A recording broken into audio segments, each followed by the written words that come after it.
నమస్కారం. అందరూ ఎలా ఉన్నారు? అందరూ బాగున్నారా? అందరూ ఏం చేస్తున్నారు? అందరు తిన్నారా? అన్నం హాయ్ అందరికి అయిపోయింది.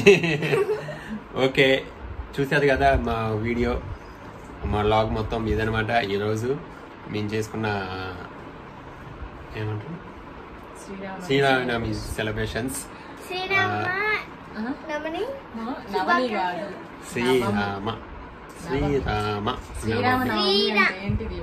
శ్రీరామనవమి అంటే ఏంటి? దేవుడు. దేవుడు ఏంటి? దేవుడు అంటే దేవుడే. శ్రీరాముడు సీతాదేవి పెళ్లి.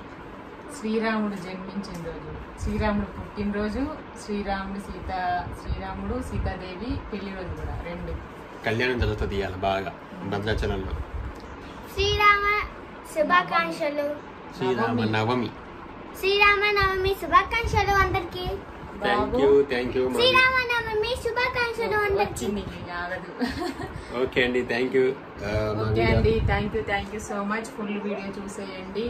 మీకు మీ కుటుంబ సభ్యులందరికీ శ్రీరామనవమి శుభాకాంక్షలు. జాగ్రత్తగా ఉండండి. ఎండాకాలం అలాగే కరోనా ఎక్కువ అవుతుంది. బయటకు వెళ్ళకుండా జాగ్రత్తగా ఉండండి. బయటకి వెళ్తే mask compulsory, sanitize compulsory, shoot must and shoot. మీకు మీ కుటుంబ సభ్యులందరికీ శ్రీరామనవమి శుభాకాంక్షలు. మీరు బయటకు వెళ్ళేటప్పుడు ఒక చిన్న బాక్స్ ఉంటుంది శానిటైజర్ది, అది తీసుకెళ్ళి మాస్క్ కూడా పెట్టుకోండి. Thank you so much. Please subscribe my channel. Please watch full video. Bye. నాకరం మేము ఇప్పుడు ఏం చెప్పబోతున్నావు? ఇప్పుడు బనానా. హాయ్ అండి, అందరికీ నమస్కారం. వెల్కమ్ టు మా పల్లె వంట ఛానల్. ఎలా జరుపుకున్నారు మీరందరూ శ్రీరామనవమి? నువ్వు ఎలా జరుపుకున్నావు దీవెన్? ఎలా జరుపుకున్నావు నువ్వు? సూపర్ జరుపుకున్నావా? ఏమేమి తిన్నారు? ఏమేమి వంట చేసుకున్నారు? స్పెషల్స్ అడుగు. ఏమేమి తిన్నారు? ఏమేమి ఒత్తి దిగున్నారు చెప్పు. ఇంకా ఏమన్నా మాట్లాడు. నువ్వేం తిన్నావు? పులిహోర, చక్కెర పొంగలి,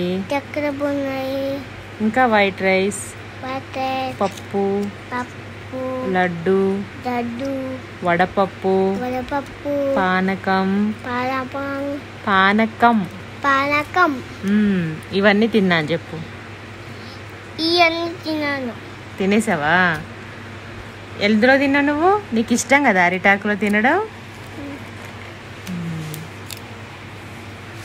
చూసారు కదా. ఫస్ట్ పులిహోరకైతే నేను చింతపండు నానబెట్టేసి పెట్టాను. అంటే మార్నింగ్ చేసాం కాబట్టి టైం కొంచెం తక్కువగా ఉంటుంది కాబట్టి కొంచెం వేడి నీళ్ళల్లో నానబెట్టేసాను. వాటర్ తక్కువగా వేసి బాగా కాచిన నీళ్ళు వేసి నానబెట్టేసాను. అందుకనేసి మనకి తొందరగా నానుతుంది, మనకి చిక్కగా వస్తుంది పేస్ట్ అనేది. చింతపండు రసం ఇలా స్ట్రైనర్లో వేసుకుంటే మనకి పిల్లలు తినేటప్పుడు కొంచెం పప్పు, ఆ చింతపండు పిప్పు అనేది రాకుండా మనకి స్ట్రైనర్లో వేసుకుంటే ఈజీగా వచ్చేసి నీట్గా వస్తుంది అనమాట. ఏంటిది ఈవెన్? మీరు ఎలా జరుపుకున్నారు శ్రీరామనవమి? ఏంటి స్పెషల్స్?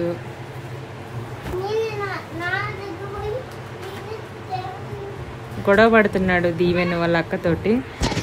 చూసారు కదా. ఇలా చింతపండు గుజ్జులో కొంచెం ఆయిల్, పసుపు, ఉప్పు, పచ్చిమిర్చి వేసేసుకొని కొంచెం జీలకర్ర కూడా యాడ్ చేసుకొని స్టవ్ సిమ్లో పెట్టేసి ఒక 10 మినిట్స్ ఉంచేస్తే మనకి పులిహోరకి చింతపండు పేస్ట్ అనేది రెడీ అయిపోతుంది అనమాట. ఒకసారి మిక్స్ చేసుకుందాం. ఆయిల్ వేస్తే మనకి ఎక్కువగా మనకి ఉడికేటప్పుడు స్టవ్ మీద పడిపోతూ ఉంటుంది కదా, ఆయిల్ వేస్తే కొంచెం తగ్గుతుంది అనమాట.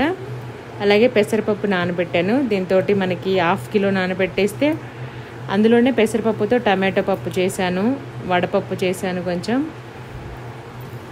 అలాగే మనకి చక్కెర పొంగల్ చేశాను. చక్కెర పొంగల్ అంటే చక్కెరతో చేసుకోవచ్చు, బెల్లంతోనూ చేసుకోవచ్చు.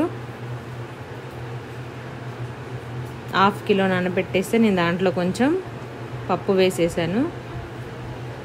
ప్రెషర్ కుక్కర్లో నానబెట్టిన పెసరపప్పు వేసుకొని దాంట్లో కొద్దిగా పసుపు, అలాగే మీడియం సైజ్ టమాటోలు ఒక 3 కట్ చేసి కారానికి సరిపడా పచ్చిమిర్చి వేసేసుకున్నాము. ఇంకా కారం అయితే ఏం వేయలేదు దాంట్లో.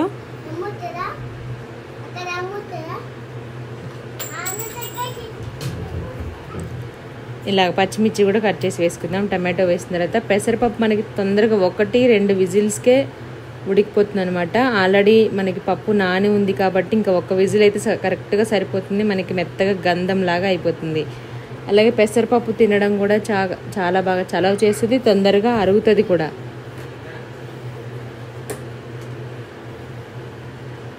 మైసూర్ పప్పు ఒకటి, పెసరపప్పు ఒకటి చాలా తొందరగా ఉడుకుతుంది. మైసూర్ పప్పు అంటే ఎర్ర కందిపప్పు. దీనికి వాటర్ కూడా ఎక్కువగా వేయాల్సిన అవసరం లేదు. మనకు కొంచెం జోరుగా కావాలనుకుంటే వాటర్ వేసుకోవచ్చు. పప్పు పొంగిపోకుండా ఉండడం కోసం కొంచెం 1 స్పూన్ ఆయిల్ వేసాను.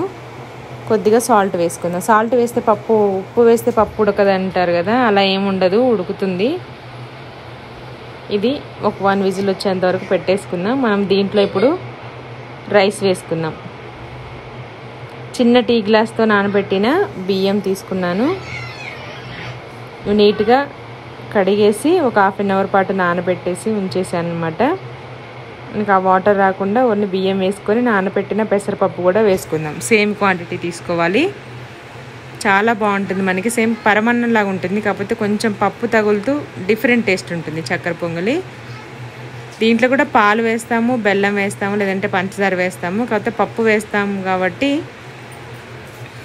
కొంచెం టేస్ట్ డిఫరెంట్గా ఉంటుంది, చాలా బాగుంటుంది. దీన్ని మనం అన్నంలాగైనా కొంచెం మెతుకులుగా వండుకోవచ్చు, లేదంటే పరవన్నంలాగా మెత్తగా అయినా వండుకోవచ్చు. నేను కొంచెం మెత్తగానే చేశాను. దీవెన్ అయితే స్వీట్ అన్నం అంటాడు పరవన్నాన్ని. ఏదైనా స్వీట్గా ఉంటే అది కూడా స్టవ్ మీడియం ఫ్లేమ్లో పెట్టేసి ఫుల్గా వాటర్ వేసుకోవాలి. మనం నానబెట్టిన తర్వాత 1 గ్లాస్ బియ్యం పప్పుకి 4-5 గ్లాసులు వాటర్ వేసుకుంటే మనకి మెత్తగా ఉడుకుతుంది పొంగల్ అనేది. బెల్లం కూడా కరిగిపోయింది. అలాగే మనకి 2 యాలకులు, మిరియాలు మెత్తగా దంచి పక్కన పెట్టేసుకున్నాము. కరిగించిన బెల్లాన్ని ఒకసారి స్ట్రైనర్లో వేసి ఉడకట్టేసుకొని మిరియాలు, యాలకులు కలిపేసి పక్కన పెట్టుకుని దీంట్లో పుదీనా కూడా తులసి ఆకులు కూడా వేసుకుంటే చాలా బాగుంటుంది. వేసుకుంటే హెల్త్కి మంచిది. అలాగే మామూలుగా మనకి బయట చేసే టెంపుల్స్లో పానకంలో కూడా వేస్తారు. నా దగ్గర అయితే లేదు, ట్రై చేశాను, దొరకలేదు. ఇంకా అప్పుడప్పుడు మనకి ఇలాగనే కాదు, ఎవరికైనా హీట్ చేస్తే తప్పకుండా పిల్లలకి జర్నీ చేసినప్పుడు బాగా హీట్ చేస్తుంది కదా, అలా కొంచెం బెల్లం ఒక ముక్క వేసేసి గ్లాసులో కొంచెం వాటర్ వేసేసి కలిపి తాపిచ్చేసేయండి. వేడి తొందరగా తగ్గిపోతుంది. అలాగే కొంచెం పెసరపప్పు తీసుకొని దాంట్లో కట్ చేసిన పచ్చిమిర్చి, కొంచెం నిమ్మరసం, సాల్ట్, తురిమి పెట్టుకున్న కొబ్బరి. ఇంకా వడపప్పు అంటే మనం అందరుగా చేసుకునేది. ఇంకొంతమంది ఇలా కారంగా కాకుండా స్వీట్గా చేసుకుంటారు. కొంచెం బెల్లం ముక్కలు వేసుకొని లేదంటే షుగర్ వేసుకొని తింటారు.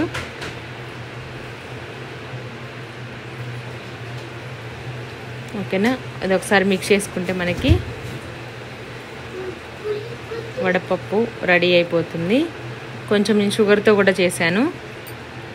కారంగా ఉంటే దీవెన్ తినడు కాబట్టి వేరే పప్పు తీసేసి కొంచెం స్వీట్గా కూడా చేశాను. షుగర్ కలిపేసి ఇచ్చేసాను. మనకి వడపప్పు పానకం రెడీ అయిపోయింది. అలాగే పొంగల్ కోసం స్వీట్ చక్కెర పొంగల్ కోసం రైస్ కూడా ఉడికిపోయింది. దీవెన్ ఏం చేస్తున్నావు?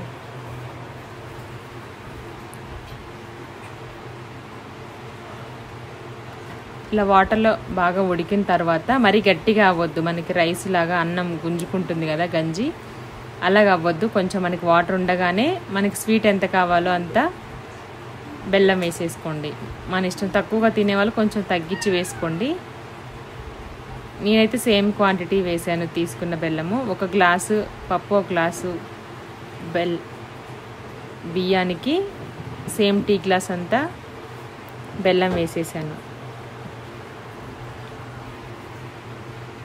స్టవ్ సిమ్లో ఉంచేస్తే మనకి కొంచెం అక్కడక్కడ బెల్లం చిన్న చిన్న ముక్కలుగా ఉన్నాయి కదా, అది కూడా వేడికి కరిగిపోతుంది.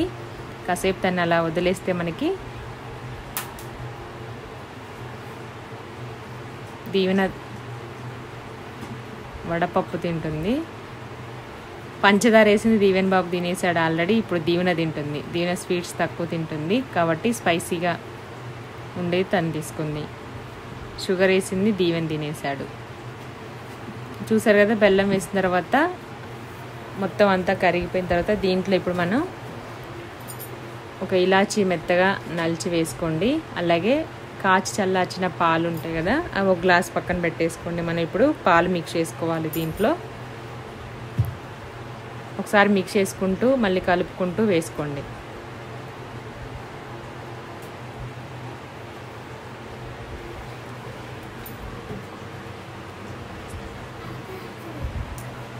బనానా అక్కడుంది, తెచ్చుకోపో కిచెన్లో.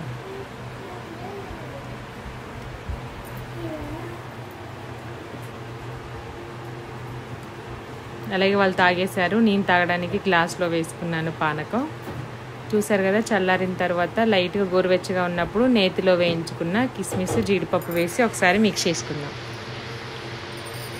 బెల్లానికి బదులు షుగర్ వాడుకునే వాళ్ళు కూడా వాడేసుకోవచ్చు. మనం కుండలో వండితే ఎక్కువసేపు వేడిగా ఉంటుంది, అందుకనేసి దీంట్లో వండాను. యాక్చువల్గా అయితే ఇదే ఫస్ట్ వండాను. పానకం, పొంగల్, వడపప్పు ఫస్ట్ చేశాను. మనం ఎడిటింగ్లో యాడ్ చేయడం ఇది వచ్చేసింది అనమాట ముందు. చూసారు కదా, మనకి పప్పు కూడా ఉడికిపోయింది మెత్తగా. దీంట్లో ఆల్రెడీ కొంచెం ఉప్పు వేసే ఉడికించేసాము. కొంచెం మళ్ళీ వేసుకుందాం, సరిపోదు అది ఇంకా. చూసారు కదా, ఒక్క విజిల్కే ఇలా ఉడికిపోయింది. స్పూన్ అక్కడ తెచ్చుకో టబ్లో. మనకి తొందరగా ఉడుతుంది. ఇది కొంచెం మనకి జిగురుగా ఉంటుంది అనమాట. తొందరగా గట్టిగా కూడా అవుతుంది. కందిపప్పు కంటే గట్టిగా అయిపోతుంది కాబట్టి కొంచెం వాటర్ లిక్విడ్లా చేసుకుంటేనే మనం కొంచెం తినే టైం ఉంటే తినడానికి కొద్దిగా లూజ్గా చేసుకుంటేనే బెటరు. తొందరగా ఉడుకుతుంది, టైం సేవ్ అవుతుంది, టేస్ట్ బాగుంటుంది, హెల్త్కి కూడా చాలా మంచిది. పెసరపప్పు చలువ చేస్తుంది, అప్పుడప్పుడు తినొచ్చు. కాకపోతే తొందరగా మనకి సమ్మర్ కాబట్టి తొందరగా ఖరాబ్ కూడా అవుతుంది, కందిపప్పులా కాకుండా.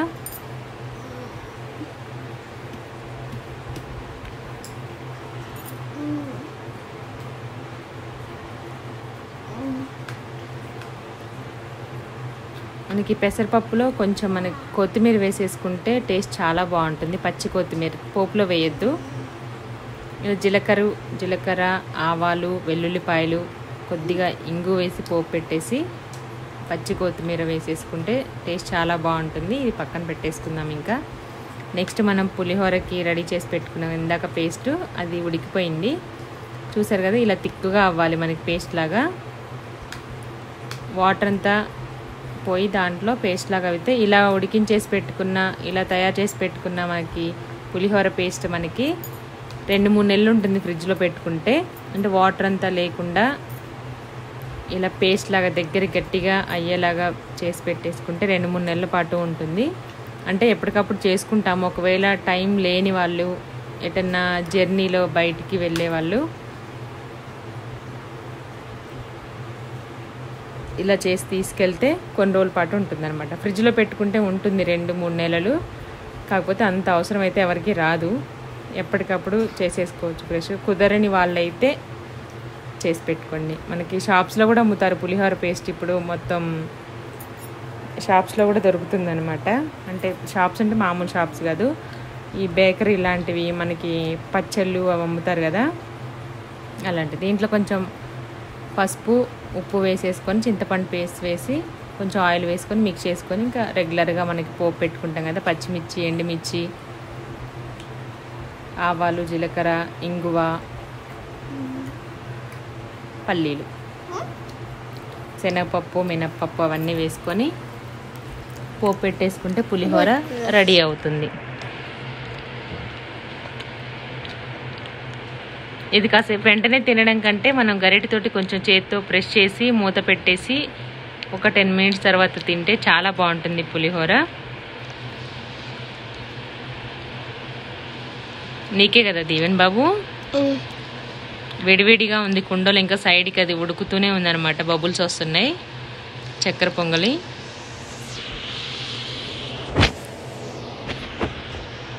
దీవెన్ బాబుకి వడ్డిచ్చేసాము. మేము ముగ్గురం ఆకులో తినేసాం అనమాట. ఎప్పుడో ఒకసారి తింటాం కాబట్టి పిల్లలకి కూడా కొత్తగా ఉంటుంది, కొంచెం స్పెషల్గా ఉంటుంది, నచ్చుతుంది వాళ్ళకి. ప్లేట్స్లో అయినా తినొచ్చు. ఈవెన్ ఎలా ఉంది ఆకులో తినడం? ఆకులో తిన్నావు కదా, చాలా బాగుంది కదా. ఉట్టి ఆకులో తిన్నావా? ఓకే. పప్పు, వైట్ రైస్, పులిహోర, బనానా, లడ్డు అన్నీ బాగున్నాయా? ఎవరు చేశారు? అమ్మ చేసిందా? ఓకే అండి, ఇదనమాట మన వీడియో. మీకు నచ్చితే లైక్ చేయండి, షేర్ చేయండి, కామెంట్ చేయండి ఎలా ఉంది అనేసి. థ్యాంక్ యూ సో మచ్ అండి.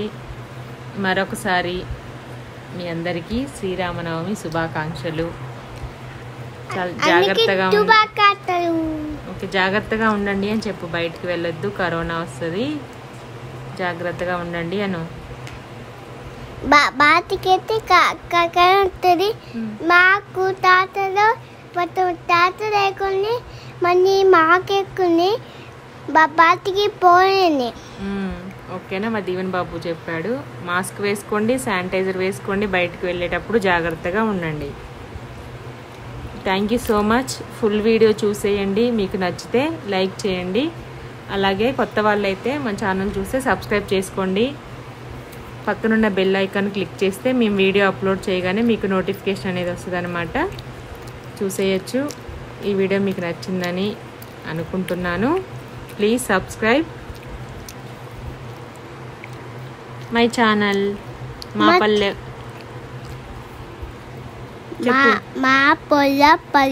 మా పల్లె వంట, మా పల్లె పొట్ట, మా పల్లె వంట, మా పల్లె వంట,